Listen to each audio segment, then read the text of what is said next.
Yes, oli ku UG Update TV ko sinziro bango tuwuliriza. Mutabani yaliko omukulembeze w'eggwanga Uganda, Idi Amin Dada, omwami amanyikiddwa nga Lumumbwa, avuddeyo n'awa ensalawo ye ku bikolwa ebigenda mu maaso n'okukolebwa ku bannayuganda nga bikolebwa ku General Muhoozi Kayingo, agamba ebikolwa bye oba actions ze zagenda mu maaso n'okutuusa ku bannayuganda alina kuvunaanibwa ng'asinziira mu Uganda's Constitution, wabula obutakwata bikolwa bye bisiba ku muntu mulala. Era Lumumbwa n'akkaatiriza n'agamba asaasidde abo abagenda maaso n'okuteeka ebikolwa bye bagenda maaso n'obigeraageranya ku kitaawe Idi Amin Dada nti ebyo ebikolwa bye bagenda maaso n'okuba nga bamuteekako babyeteekeko nga bo, kubanga waliwo ebintu bingi ebyakolebwa naye nga birowoozesa okuba nga byakolebwa kitaawe Idi Amin Dada naye nga teyabirimu wadde na mukono, nga teyali responsible ku byo. Kati weegute weeguli, mulekerawo okulowooza nti nno oba Mwami Yoweri Kaguta Museveni kino kyalinga ategeeza nti mulekerawo okunenya Mwami Yoweri Kaguta Museveni nti nno bino ebikolwa ebigenda mu maaso Muhoozi byagenda mu maaso n'okukola ku bantu nti oba oli awo abirinamu omukono nti ono Muhoozi alina kunenyezebwa nga ye nga Chief of Defence Force. Era ng'agamba okusinziira ku kitange Idi Amin Dada ebintu bye yakola kamaala, naye yajajinganga okusinziira ku constitution na mateeka ki na ky'oba okoze era nga n'omusango ogenda ogumanyi. Njagala nsooke nkutereka akatambi kano n'oluvannyuma nkutereko mutabani wa Idi Amin Dada Lumumbwa agende maaso n'okubeera nga exposinga ensonga ye eri eggwanga nti kino bulijjo kimulumidde ebbanga naye ng'asirise. Njagala olabe. A minister is a person who must make a decision himself, not to wait for General Amin. You can only inform me what you are doing, what has happened. I feel very happy. Because if I am to make a decision all the time, I will be very annoyed. If you are not well briefed, come back to me. Telephone me at 5 o'clock or midnight. You telephone me. Some ministers have been telephoning me. I've been answering them. My telephone is simple. If you telephone me at 2241, whether at 3 o'clock in the morning, I get your telephone. I speak to you. And if you want a briefing, I can brief you completely until you understand. And when you go there, any reporters wants to ask you about Uganda, I think you are well equipped with all informations. You can brief them. You should not fear. You should not say, no, it is not my duty. If you are that, you are not Ugandans. And if I am to get this, you are not a minister at all. Kakati yoyo omukulembeze wa Uganda 1970 tunune enkedwa gye yakolangamu emirimu n'enkola gye yakolamu ebintu, yasinziiranga ku mateeka era nga yakulembeza nnyo ekintu constitution. Weewaawo ebiwanuuzibwa biyinza okubeerawo nti waliwo okutta abantu, naye kakati ku mulembe guno kye tuzudde nti bw'ebiseera ebyo okuwamba obukulembeze kyali kintu kwegamba kitali awo nti noba kwegamba nga kikanga nnyo, kubanga amawanga gategana bakubeera nga gastabilizinga mu by'obukulembeze. Kati obuyeekera bwalinga bungi ebiseera ebyo, era gavumenti emu yatwalanga obuyinza wabeerangawo abayeekera abeetegekera gijjako obuyinza. Kati kino waliwo ensonga nyitasobola kunenyeza mukulembeze oba nga tewaliwo facts. Kino kyenjagala otegeere. Idi Amin mbiseera bye ng'akyali omukulembeze, nze bwe ntunuulira obutambi bwonna bwonna mu ebyo bye yajja akola n'engeri gye yakulemberangamu, ndaba ng'ebintu ebimu waliwo okuwaayiriza okw'amaanyi. Nti nga sinakiini wayinza okubeerawo waliwo oludda olwali luvuganya gavumenti eno olwali lugenda mu maaso n'okuteeka ebintu mu practice nga tebabyogera bwogezi, wabula nga babiteeka mu nkola, nga babiteeka ku gavumenti ya Idi Amin basobole okutabangula gavumenti nga banoonya sympathy okuva mu bannansi basobole okuba nga beddiza obukulembeze. Ekyo nakyo kisobola okubeerawo ng'olaba abantu battibwa naye ng'oli ayagala kuwamba, ayagala kutanishinga kitiibwa na linnya lya gavumenti eriko esobole okubeera ng'egwa, kubanga engeri nnyingi nnyo ez'okusuula gavumenti eyo nayo tactical ndala eri awo gy'osobola okukozesa osuula gavumenti. Kati nno nze nteebereza kusinziira ku ndowooza yange si kyajajinga nga tewali facts, kubanga ebisinga ebiwanizibwa ku Idi Amin Dada tuwulira biwulire, tewali facts zikakasa.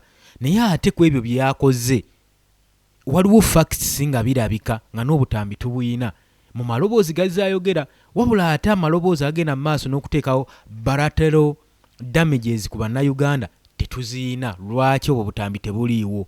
Kati twagala muleete facts zu side zombi. Waaki facts eziriyo Idi Amin ebyo ebirungi bye yali agenda mu maaso n'okukolera eggwanga byokka ebivaayo? Ekyo njagadde naawe osooka okirowoozeeko. Oli ku Yugi Update Civic osinzira obanga otuwuliriza mwasibye mutyeyo kansibe nti ebintu bitambula bulungi nnyo. Watannatweyungako nkutegeeza nti kirira wansi waliwo ekigambo subscribe kikoneko obeere nga otweyungako ogwo mukwano gwange ali eyo ampuliriza. Abali mu diaspora nga bulijjo sibeerabidde ngenda maaso n'obbatumirako mukulira ddala ekintu eky'amaanyi ennyo okutumbula amayengo gano. Nagamba ekintu kimu kyokka ky'osobola okukolera channel eno kwe kusubscribinga n'okusharinga. Osobola okubeera ng'ogitaddeko ettaffaali ery'amaanyi ennyo okusobola okuleba nga kwegamba amayengo gaffe tugagaziya era nga tugongezaayo. Kubanga munnaye gwe ensonga lwaki tuweereza ate eri bannayuganda abasinga beetaaga feedingibwa information basobole okubeera nga bazuukuka. Kati nze naawe ffe basaale mu ggendo tutuukiriza ekyo. So kyenkubiriza genda mu maaso n'okusubscribinga, likinga, sharinga. Kakati nno Lumumbwa Idi Amin Dada son mutabani wa Idi Amin Dada era ngono former field marshal president Idi Amin Dada agenze mu maaso Lumumbwa mutabani ng'ajuwingira ku kyawe ng'amuwolereza agamba nange mulekerawo kompeyalinga ebikolwa bino eby'ettabbu ku kitange. Ebikolwa bino ebya Chief of Defence Force Muhoozi Kainerugaba n'omugenzi kitange ku bukulembeze bwe yagenda mu maaso abagamba kino mukolera ddala ekintu ekikyamu ennyo. Agamba obukulembeze bwa kitange ate tebwali bwe buti. Kati wabanga ne Lumumbwa avuddeyo naye n'agamba nti obukulembeze Muhoozi bwagenda mu maaso n'okupracticinga mu ggwanga bubi nnyo temusobola na bugeraageranya ku bwa Amin. Ate nga no mu byafaayo mutulaga nti Amin yali asingayo obukulembeze obwaliwo ase nnyo obwalimu okutuntuza, okujeeza, okutta, okuwamba. Kakati bwe babanga temasobola bugeraageranya ku bwa Idi Amin Dada yali mu kitiiki. Woleriza Lumumbwa agamba mulekeraawo ebikolwa bya Muhoozi Kainerugaba Chief of Defence Force obigeraageranya ku bya kitange. Jukira nonu yaliko first son, ekyo kyenjagala omanye Muhoozi si yasoose era ekyo alina okuba nga akimanya mu bikolwa byonna at least byagenda mu maaso n'okukola. Alina okimanya nti ba first son abaaliwo bangi era bakyayimiridde bakyayogera era wabanga ayina ensonga zaagala okwebuuza badvisors be yandibadde akusooka kukuŋŋaanya bano bye bandisoose okubeera nga bamubeera ku mwanjo okumwadvisinga. Remarks zino zizze oluvannyuma lw'okubeera nga waliwo ebbanja n'ebibuuzo bingi nnyo okukwatibwa kwa former Kampala Road Mayor Erias Lukwago. Ab'opposition abasinga bangi bavuddeyo mu figures nga bamanyi ne bakompeyaringa ekikolwa kino ekyakoleddwa ku security operation yakolebwa ng'involvingiddwamu opposition politician nga bagigeraageranya ku opposition politician mbu mu 1970 bannabyabufuzi abali ku ludda olw'ogavuganya gavumenti bagenze maaso eno operation yakolebwa nga bawamba Erias Lukwago Road Mayor w'ekibuga Kampala nga bagigeraageranya ku byobufuzi ebyaliwo mu 1970 mpanda gaali eya Idi Amin Dada. Abagenda maaso n'okucriticizing ensonga eno balinkinze nga bagamba event eno ku Ugandan history omuli state abductions, political killings, abuse of power, shrinking civics, space and governance failure under past military rules. Nga bagamba nti bino biwanuuzibwa ku kuwambibwa okwagenda maaso nkolebwa ku State House n'okutta bannabyabufuzi n'okuvumaganya obuyinza saako n'okufuga obubi n'okulemererwa okufuga bannansi saako n'emirimu egyagenda maaso emikyamu okukolebwa ne military. Kati bino ebikola ebigenda maaso n'okulabikako birabikibwako mu biseera ebyo bya 1970 mu panda gaali we batwe bagamba wuliriza gwe mukwano gwange. Wabula newankubadde ebyo byonna byogeddwa Lumumbwa mutabani wa Idi Amin Dada agamba General Muhoozi Kainerugaba n'ebikolwa bye birina okubeera nga bibesingibwa independently bamunenye nga ye ng'omuntu wabula temubigeraageranyiza ku muntu mulala kubanga tebigeraageranyizika. Era agenda maaso n'okwogera ng'agamba bino issue ensonga zino zirina okubeera nga ziri stated ziri state agents acted within Ugandan constitution and law. Nti ensonga zino zikolebwa na state agency saako ne constitution ya Uganda nga basinziira ku mateeka. Wuliriza, Lumumbu agamba facts should guide debits, nti amazima galina okubeera nga gavaayo geesowolayo gasobole okubeera nga gateekawo debit, ebbanja lino erigenda maaso n'okubeera nga byogera ebiwanizibwa birina okuvaawo nga waliwo eki nga waliwo ensonga.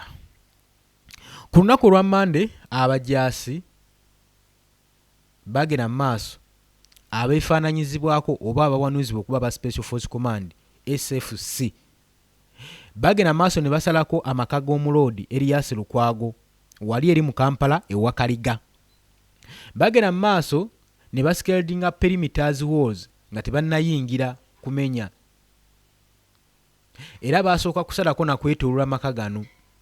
General Muhoozi Kainerugaba n'oluvannyuma yagenda maaso n'okutwitinga ng'alaga nti yalina responsibility cooperation ezigenda maaso ku maka ga Lukwago Road Mayor ng'ayita ku mukutu gwe ogwa social media nga bulijjo.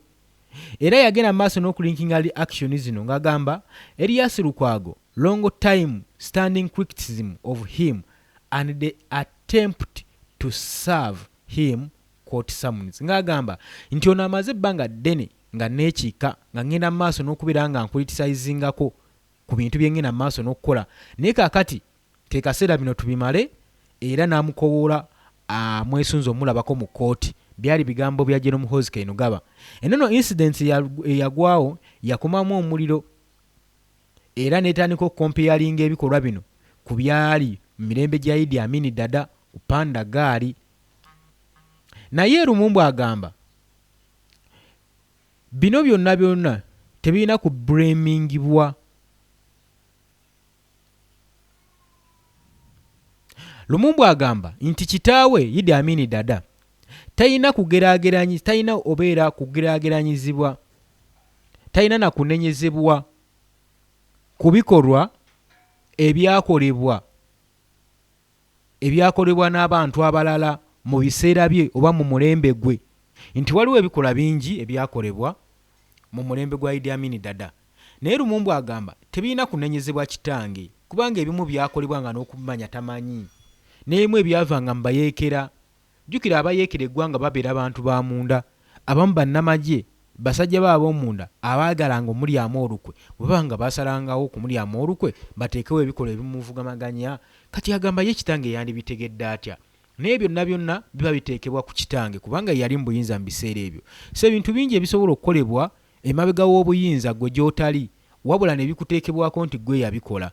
So era agamba ebikolwa bya Muhoozi Kainerugaba birina kunenyezebwanga ye ng'omuntu, wabula muleme biteeka ku muntu mulala. Era ng'agamba abantu bangi nnyo bazze nga bakola comment era nga bagamba ye obanga sinnakutwala wala kansoke nkwe katambi ka Lumumbu kano n'oluvannyuma tujja kweyongerayo nga tubimenyaamenya. Njagala owulirize n'obwegendereza. Agamba kimala ebintu bino mu bijjeemu kitaawe Idi Amin Dada byakola yabikola, byawaayirizibwa yabiwaayirizibwa. Naye ng'oli ku Yugi Update TV osinzira obbanga otuwuliriza, gwe yenna agala otwengako okkirira wansi waliwo ekigambo subscribe kikoneko obeere nga otwegattako. Kati nno tuba tusimbudde, njagala owulirize n'obwegendereza n'oluvannyuma tugenda kubanga tubiyitamu. Regarding the arrest of former Mayor Erias Lukwago, allegedly by Command of Defense Forces General Muhoozi Kainerugaba, Museveni's son. A lot of people have been making comments and all of a sudden mentioning my late father, President Idi Amin, in something that he's not even responsible for, he's not even here.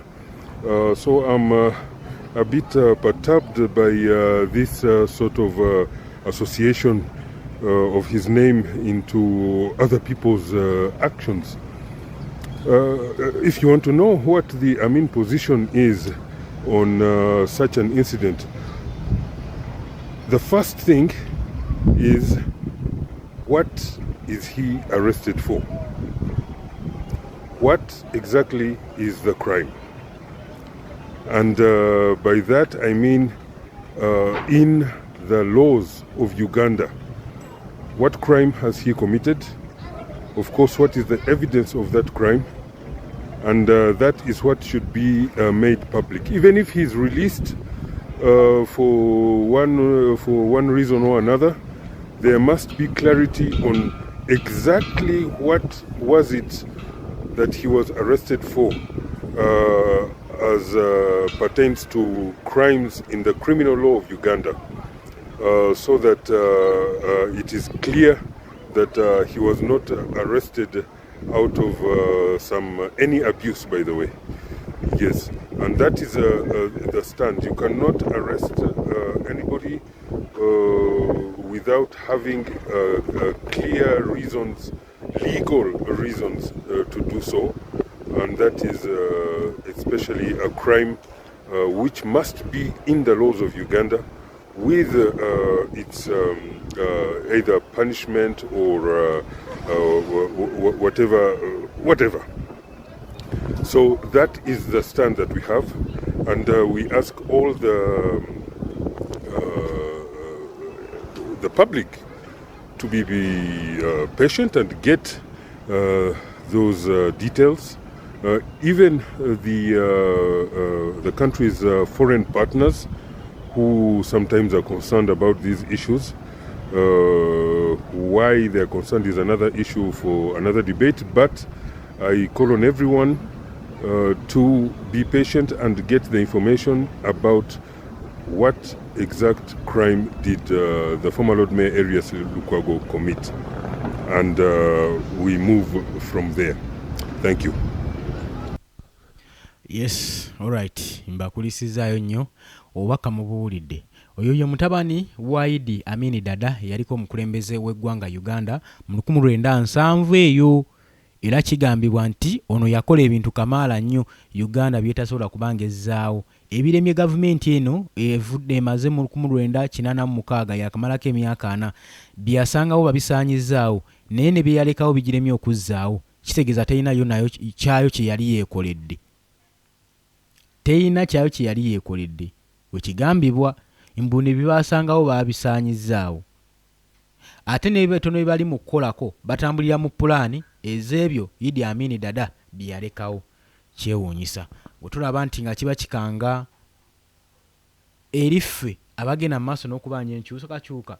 Kati Lumumbu agamba nti bannange ebintu ebyakolebwa abantu abalala emabega wa kitange nga tamanyi, mulekerawo ezo actions ate nazo zinenyiza kitange, kubanga mu butuufu ebintu ebimu bye mumusibako tebiina bujulizi. Ebintu ebikyamu bye bigenda maaso n'omusibako tebiina bujulizi. Naye ate tutunuulira ebirungi bimwogerako ku ye biina obujulizi n'obutambi weebuli. Lwaki temujjayo butambi obwo obukakasa nga Idi Amin Dada agenda maaso n'okujeeza eggwanga kyalinga abagamba. Era agamba abantu bangi baze bakola komenti naye oluvannyuma ne bamentioninga omugenzi kitange Idi Amin Dada omukulu yaliko omukulembeze w'eggwanga mu bintu byatalina na responsible yabyo, nga tali responsible ku ebyo ebyagenda mu maaso. Lumumbu agamba nti bamumentioninga ku bintu byataakolako na yadde nga talina na responsibility ku byo, ne mubyegeraageranya nti ne muddira ebikolwa kati nga bino. Kitange yatuukako ku sseeryo bannange. Abagamba kitange yatuukako ku sseeryo. Lwaki muddira ne mugeraageranya embeera ezo? Webwaliwo ebiseera by'okulonda campaign bannange tugaane tukkirize bino mwabirabawa ng'amagye agasayininga okubanga gaweereza abantu b'eggwanga Uganda gagenda mu maaso na bajeeza. Amagye ne geefuga electoral process ne gatandika okwekisasayizinga activities ezitali zaago ne bawamba omulimu gwa electoral commission. Mwekyo mwali mukirabyeko ku mulembe gwa kitange Idi Amin Dada. Ffenna twabadde awo ng'amatama ntengo bannamawulire nga tetunyega nga tulinze ekinaavaayo. Era Lumumbu okumanya yabadde munyiivu nnyo, njagala owulirize. Era n'ayongera ng'agamba kitange n'okubeerawo wano taliiwo, bino bigenda mu maaso n'okutuukawo nga taliiwo, era mwandimugambye nti no yagenda mu maaso n'okubikola. Era ng'agamba nsobeddwa nnyo era nga ndi munakuwavu olwa assassinations ezigenda mu maaso ku linnya lya kitange ne actions ezakolebwa abantu abalala oziteeka ku linnya lya kitange, agamba tekimusanyusa era nga wootunulamu omusajja mutuufu. Tukkirize tugaane bwe tuba tutunuddemu ng'ensonga zonna zonna tuzitadde ku bbali, olabira ddala nga omusajja mutuufu. Bano abantu abagenda maaso n'okukola ebikola bino abeefuula nti balina amaanyi amayitiridde, balina emmundu, balina abajaasi, balina abagayidinga, balina okubeera nga banenyezebwa constitutionally. Constitution ya Uganda erina okubanenya n'amateeka. Tetulina kugamba nti tewali mateeka gabakwata, waliwo amateeka agalina obbakwata. Era bano bonna bonna abeefudde nti amaanyi balina amaanyi ag'enkinala, gwe yenna omujaasi akwata emmundu nga tonnagondera oda za muntu yenna yenna, weebuuze ky'ogenda okukola kigendera ku constitution, ku ssemateeka yaguwasayiningire okukola okuweereza mu Uganda. Lwaki temwebuuza lwaki amagye gaffe gasinga tugere tebamanyi mateeka, tebabasomesaamu kantu nakamu mu mateeka? Njagala otunuleko action kano akabaddewo nga omuloodi Erias Lukwago amaze okukwatibwa, nako kesaka kwegamba kasaamiriza eggwanga. Omukyala ono yabadde muvumu nnyo ng'agenda maaso n'okunenya kuba ebitongole ebikuumaddembe nga bagamba naye mmwe munaabinnyonnyola muti abaana bammwe. Kati kyekimu ne ku Idi Amin Dada, singa obutambi obwo obwogerebwa bwaliwo, mutuufu ddala mutabani wa Idi Amin Dada yandibadde talina kyatugamba ne kyayogera, naye engeri nti nno obukakafu bwonna obuliwo bwoleka birungi Idi Amin Dada bye yakola, tewali nsonga ya kumunenya. Naye kati bino ebyabano mu mulembe guno gwa Totkombu, ate tetujja kugamba nti Totkombu ku buli omulembe teyaliwo mu biseera bya Idi Amin Dada, ate bino bye tulina baabikapucalinga batya. Kitegeeza mu ngeri gye baakapucalingamu bino y'engeri yemu gye bandikapucalinzemu ebikolwa eby'ettabbu ebyagenda mu maaso. Kakati wano omulembe gwa Mwami Yoweri Kaguta Museveni, amagye, abasirikale, SFC, UPDF mugenda biddawa. Nyina ekintu kye njagala obbagamba nti action zammwe ze mugenda maaso n'okukolwa zisobola kusonyiyibwa busonyiyibwa, naye tebisobola kwerabirwa. Ebikolwa byammwe n'ebigambo bye muba mwogedde ebitiisatiisa ebikangakanga bisobola kwerabirwa bwerabirwa, naye tebisobola kubeera nga bisobola kusonyiwa busonyiyibwa, naye tebisobola kubanga byerabirwa. Ekyo mulina okimanya mmwe abali mu buyinza, era mujja jjajinga the defu judgment gye luli lujja bagenda kubanga babajajinga. Kati njagala owulirize ebigambo bino n'oluvannyuma tujja kweyongerayo. Amateeka mugamenya mulaba mwefudde abazibe. Kiki ekiŋŋaanyisa okuyingira kooti? Kiki ekiŋŋaanyisa okwakisesinga public office?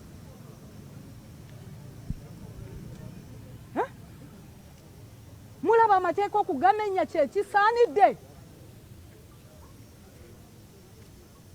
ne babakakkanako ne babafuula abatategeera amateeka ge mulina okukuuma. Mwe mulaba mufaanana bulungi mu maaso g'abantu bano nga muzibye public institution, mulabika bulungi nnyo nga muli mu kutuntuza bannansi. Tuli bakulembeze bammwe. Bonna bwe beebwalabwala. Look at them. Where is their supervisor? Nsobola okwogerako naawe. Gwe gwenda bangayina ku nankani ku nkizo ku mayinja. Eddembe ly'obuntu liriwa nga nzize okuwondera w'oluganda lwange mu kooti. Ne mu kooti sijja kujja. Bino ebintu muli binnyonnyola mutya? Ng'etteeka lye bali mu kubamenyesa likyukidde vu.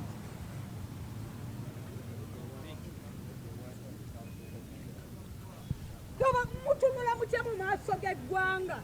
Bano bannansi mulina kubaweereza, naye muyimiridde mumenya amateeka mu maaso g'abannansi. Bwetyo embeera bweri wano ku kooti e Makindye ng'abantu ab'enjawulo bagambibwa okuba nti bayigira ku kooti ne balaga obutali bumativu mu mbeera egenda mu maaso. Kooti abantu abasinga bagamba nti olw'okuba nga yalujjudde era nga ya mulwatu bandibadde bakkirizibwa okuyingira okuwulira emisango egivunaanibwa omuntu waabwe egigenda okumuvulwako oba egimugguddwako okusinga ate okubaggalira ebweru. Bwe tutyo bwe tukyali embeera bwetyo bweri abantu bo balowooza nti oba oliawo bandibadde basobola okuba nti bayingira mu kooti okuwulira ki ekigenda mu maaso naye oba oliawo obutabakkiriza kuba nti bayingira mu kooti kibaleetera ebibu. Kakati mutabani wa Idi Amin Dada abagamba nti ebyo ebikolwa ebyo ebimu ebigenda maaso n'okukolebwa kitange taliiwo yafadda naye mugeragena maaso n'omugeragernanyako ebikola bino byatalina na responsible ku byo byatali responsible ku byo ekyo nno yagamba kiba kimenyiza ddala amateeka ensonga muzitwale nga muzijajingisa amateeka. Lumumbu agamba decision erina ofokasinga agamba discussion erina okufokasinga ku legal bases eri Mr. Lukwago's arrest babesinge ku legal bases era nga agamba if you want to know what the Amin position is on such an incident the first thing is what was he arrested for.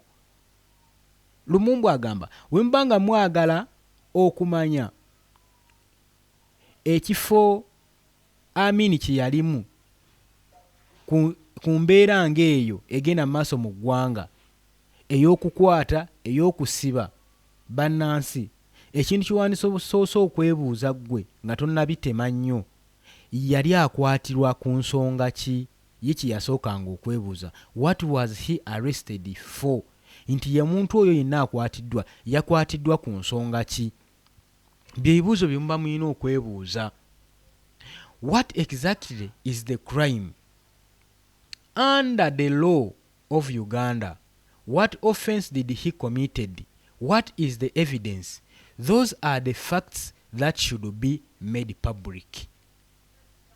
Ebyo bye bimu ku bukambwe bw'omu ku bukambwe bwa Lumumbu abagenze maaso n'okuzaktinga ng'agamba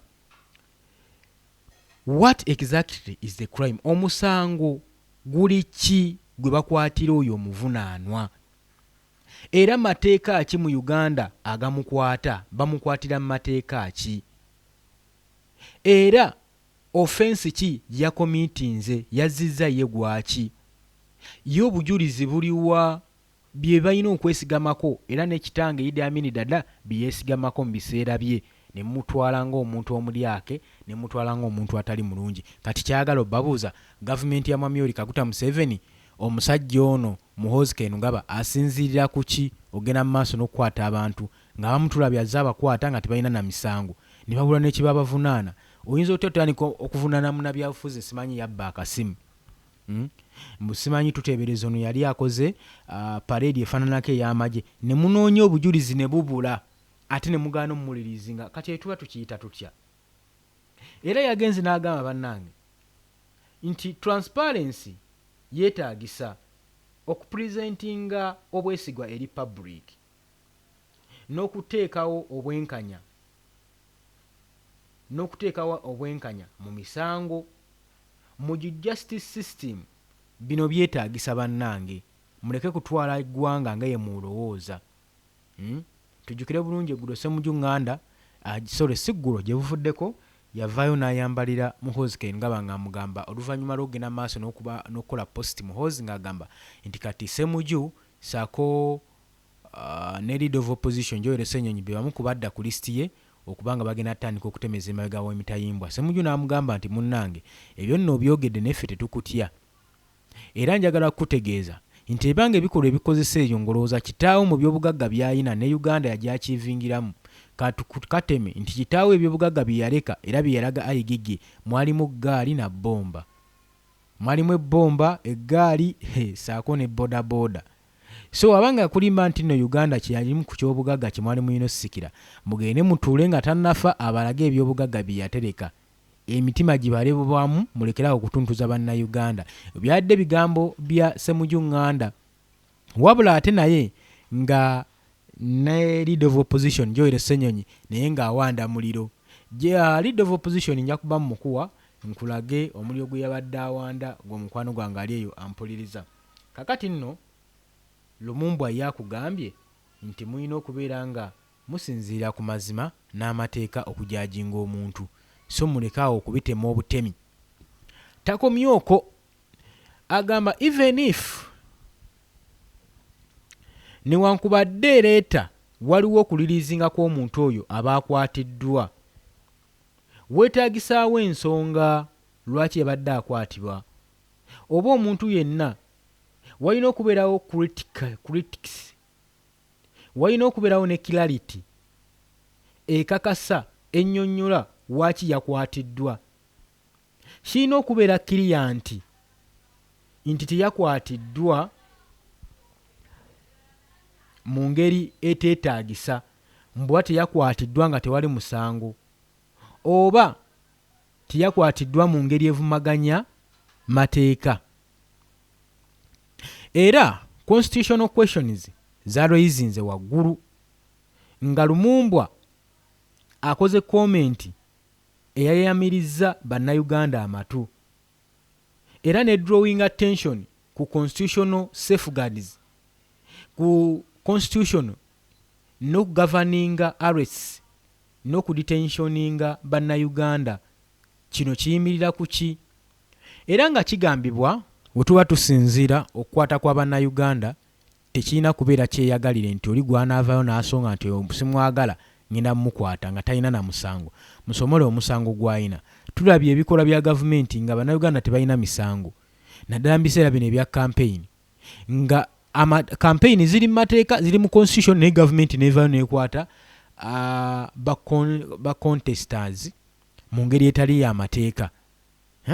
Ebikolwa ng'ebyo tubivumirira kubanga wano article 23 of the 1995 constitution egalantinga nti eddembe ery'obuntu, liberty, saako ne prohibits arbitrary arrest zina okubeera nga zikomekkerezebwa. Kugee mu constitution eyabagibwa mu 1995 era egenda mu maaso n'okinkwalalinga nti okukwatibwa kwonna kwonna okw'omuntu kulina okubeera nga kuinfomingiddwa immediately, nti omuntu tebamukwata nga tebamutegeezezza, alina okubeera nga ategeezebwa, alina okuba nga aweebwa ensonga eri okukwatibwa kwe mu lulimi lwategeera era lwawulira, si kuva eri kukwata muntu ng'ensangi zino wekiri n'otwala omuntu nga tomubuulidde ensonga, tamanyi nsonga waaki akwatiddwa. Mubuulire ensonga emukwatizza ate mu lulimi lwasinga okuba nga ategeera, si kuvumbagatira bantu n'obayoola n'obateekako emisango nga tobannyonnyodde nabbannyonnyola. Kati byebino ebimu ku bitugenda mu maaso n'okubeera nga tuvumirira. Constitution eyabagibwa mu 1995 eno ensonga agivumirira nnyo, naye tetumanyi waaki bannayuganda tetuyiga ensonga zino tetuzizza mu nkola. Era article emu erikwayalinga suspect oyo abakwatiddwa okuproducingibwa mu kooti nga tewannayita ssaawa 48. Tosobola kubeeza muntu n'omukwata mbu gwe wamututte mu basement n'amalayo ennaku zo zoyagala n'omucunya n'omukola ki, okusinza ku ssemateeka gw'okutte. Wobanga okakasa alina omusango mukube mu kooti nga tewannayita ssaawa 48. Nagambye oli ku Yugi Update Civic osinzira obanga otuwuliriza sharinga video gwatannatweyungako wansi ekigambo subscribe weekiri kikoneko obeere nga otweyungako. Kakati no tuba tugenda mu maaso deep mu mateeka nga tudiginga into waliwo article 28 egalantinga eddembe lya buntu saako ne fair ey'okuwulirwa. Buli muntu alina okuwulirwa ensonga ye era omusango gulina okusalibwa fairly, buli muntu awulirizibwe, si kwekubiira. Ate article 20 eragira state organism omuli ebitongole ebikuuma ddembe saako ne public officers okurespectinga barespectinge n'okuupholdinga saako n'okupromotinga constitutional rights saako n'eddembe. Balina ozidefendinga, okuupholdinga n'okupromotinga. Owulidde gwe munnayuganda ali eyo. Era omuzzi w'omusango yenna producingibwa ku Code Act era erina okurequiringa arrest era ng'ebesingibwa mu mateeka mu b'obuyinza, era nga waliwo responsibility okuteebereza okw'amaanyi n'okurecognizinga criminal offences, okutegeera emisango gye bulungi nnyo alina okubeera nga recognizingibwa ku kiki yakoze eki mumutwalawa ebintu ng'ebyo. Lumumba yagambye nti every arrest must be tied to a clear offense, nti omusango gwonna okusibwa kwonna kw'omuntu nga banamukwata okumusiba kulina okubeesingibwa ku clear offense, nga kubeesingibwa ku musango guli clear gwakoze nga gulabibwako. Waliwo kye bayita criminal law, waliwo ne kye bayita civil, waliwo kye bayita criminal law, criminal case ne civil case. Ebyo ebintu mu byawule, mwawule civil case ne criminal law. Kati omuntu wabanga avunaanyizibwa nsonga ya criminal oba ya civil case talina kuba nga mala gatwalibwa mu kkomera bw'atyo. Ezo ensonga zisobola okumalibwa ne kiyamaani, naye wabula singa okizuula nti no this is a criminal case, oyo ye ate akwatibwa mu ngeri, naye ng'omaze okukakasa obujulizi n'omusango ogumukwasa nga gulabibwako. Era ng'agamba Lumumba, you cannot arrest anybody without having clear legal reasons to do so. Ntosobola kukwata muntu nga tewali nsonga nnuŋŋamu era nga tewali nsonga gy'olaga ekkozesa ekikolwa ekyo. It must be related to an offense recognized under the laws of the Uganda. Nti offense omusango ogwo gulina okubeera nga guli recognizingibwa era nga gwekuusa emabega oba wansi w'amateeka ga Uganda, together with the evidence supporting that allegation. Nti nga waliwo n'obujulizi obugenda maaso n'okusapootinga n'okukakasa ebyo ebiwanuuzibwa ku muntu oyo gw'oba okutte, so si kuva eri n'ogenda maaso nagakwata muntu. Kakati ndowooza amateeka mugenda mugannyonnyoka bulungi. Era Lumumba agamba, I ask the public to be patient and wait for the details. Nti olw'ensonga eyo nti tugoberera amateeka, tulina okusaba public ebeere patient, babeere bagumiikiriza, balinde details ezigenda okuva mu nsala y'okunoonyereza, ng'olwo ne bamaze okukola investigation bulungi nnyo nga bagamba nti gwosaanidde okugenda mu kaduukulu. Ennaku ssaawa 28 ziyiseewo, tolina musango, obujulizi bubuze, teebwadde ewaka, genda okola emirimu gyo. Era ng'agamba we need to know precisely what offense the former Lord Mayor is alleged to have committed, and then we can discuss the matter from an informed position. Nti tulina okugenda maaso n'okubeera nga twebuuzaganya nga tunoonyereza musango ki oguvunaanwa abaddeko Lord Mayor Erias Lukwago, musango ki gwe yakoze, era awo tulina okutandikira okuba nga tudisikasinga ku nsonga eno nga tugenda mu kuinforminga matter, tugiteeke mu position weeteekeddwa okubeera ng'egenda. Era yagenze maaso n'okusaba bannayuganda eri ba international partners balinde amazima nga tebannaba kubanga bagenda maaso n'okubeera nga badisikasinga ku nsonga eno. Era ng'agamba n'eggwanga lyennyini eri ba foreign partners banywanyi baffe abagwira babeere nga bali concerned ku nsonga zonna ezigenda maaso mu ggwanga lyaffe. Lwaki balina okubeera nga bali concerned? Era eryo nalyo kibuuzo kirala. Era tubuuza buli omu alina okuba nga alinda amazima okumanya biki ebivudde mu kunoonyereza. Newankubadde ba opposition leaders barejectinze Lumumba's questions nga bagamba okubeera nga Lumumba ng'agenda maaso n'okubeera nga ali best with the reactions okuva mu leaders of oppositions, bakulembeze abavuganya, nga bagamba report arrest reflecting a pattern of reflection eraga nti similarly obuyinza buvumaganyizibwa era nga bigenda mu maaso bikwasaganyizibwa n'ab'obuyinza abali mu ggwanga, era n'ebigenda mu maaso ffe tubiwanyiza okuba nti nno tubigeregeranya mirembe giri egyayita egya Idi Amin egy'Obote. Newankubadde former Kira municipality era spokesperson Ibrahim Semujinganda w'ekibiina kya PFF yagenze maaso n'okuwanyuzibwa kukwatibwa kwa Lukwago okutwalibwa mu Luzira prison nti kisingako okubeera ng'ali mu basement. Oli ku UG Update TV ko Sinziro Bango otuwuliriza newankubadde nkugambye nti bino byonna nga bigenda mu maaso njagala okitegeere nti leader of opposition ye teyabirinze ng'agamba bino ebikolwa tebigenda tutiisatiisa kukola kye tusaanidde kukola, tugenda mu maaso n'okukola omulimu gwe tulina okugenda mu maaso nagwo newankubadde waliwo entiisatiisa. Era ye ebyo bino ebigambo bye yawerekereza Muhoozi Kainerugaba ng'amugamba osagira ku wali osaagidde. Yunifoomu yaffe ey'eggwanga ey'amagye gigyemu ogiteeke wali ojje mu ringi ya politics. Eno PLU gye watandikawo kubanga nayo tekkirizibwa mu mateeka oli serving military officer ate okulembera ekisinde ekya politics. Va mu magye ojje mu bya politics otandikewo ekibiina tugende mu bantu. Baidi mutwe n'abalala bawambibwa abantu abamu nga tebakwatako nnyo si wa kibiina kyange oba kiti oba oli awo alina n'omusango. Naye kati buli omu atandise okukiraba nti lidda buno bumenyi bw'amateeka. Kakati bannamawulire nabo bakubibwa. Kakati n'abagenda maaso n'okuvunaana Idi Amin Dada nga bamusibako ebikola eby'ettabu ebitambula mu Uganda sawa zino nga bikolebwa abo abakuumaddembe abalina obuyinza abalowooza nti no justice terina kubanga epromotingibwa eri bannansi.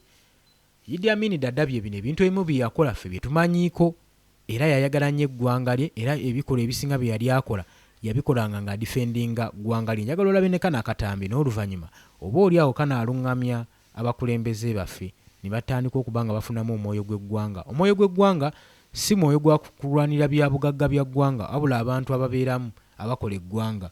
Wuliriza n'oluvannyuma naakusiibula ojja sharinga, likinga, subscribinga. Mbagaliza olunaku olulungi mweraba. Can you repeat your question? Yes, with pleasure. We have seen pictures of you applauding the flogging of policemen. We have seen and heard stories, many of them, which are all validated, of thousands and tens of thousands of Asians being evicted from your country. You took their property, you didn't pay them. Is that your wave of the future? Is that all the love you're mentioning all this time? I think you believe in rumors, and some of this picture, it is not might be from Uganda. I think the people whom I sent away of the British citizens, they were controlling 99 economy of Uganda, all business, industries, and everything. And on top of that, I requested them when I took over in 1971.